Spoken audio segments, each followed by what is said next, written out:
సరే నేను ఆఫీస్కి వెళ్తున్నా, నాకు టైం అయింది. ఇవ్వండి, వచ్చేటప్పుడు పాప కోసం ఏమన్నా తీసురండి.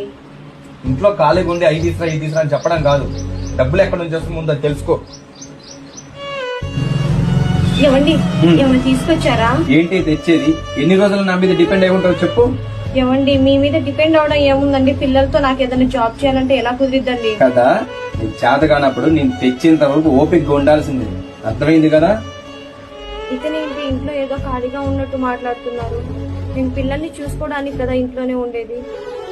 హలో, ఇవ్వండి, వచ్చేటప్పుడు ఇంట్లో సరుకులు, పిల్లలకి ఫ్రూట్స్ ఏమైనా తీసురండి. డబ్బుల గురించి మీరు ఆలోచించకండి, నేను ఫోన్ పే చేస్తా చూడండి. పోయాను ఇట్రా. ఏమండి, సరుకులు తీసుకొచ్చారా? సరుకులు తెచ్చానులే గానీ నీకు డబ్బులు ఎక్కడికి చెప్పు. ఎవరి దగ్గర అడిగావా? నాకు అవసరం లేదండి, ఆ డబ్బులు నావే. నీకెక్కడిదే? నేను జాబ్ చేస్తున్నానండి. జాబా? ఎప్పుడు చూసినా ఇంట్లో ఖాళీగా ఉంటావు. నేను వర్క్ ఫ్రం హోమ్ లో జాయిన్ అయ్యానండి. ఇది ఇంట్లోనే ఉండి వర్క్ చేసుకుంటూ నెలకి 20,000 నుంచి 40,000 వరకు అయితే సంపాదించుకోవచ్చండి.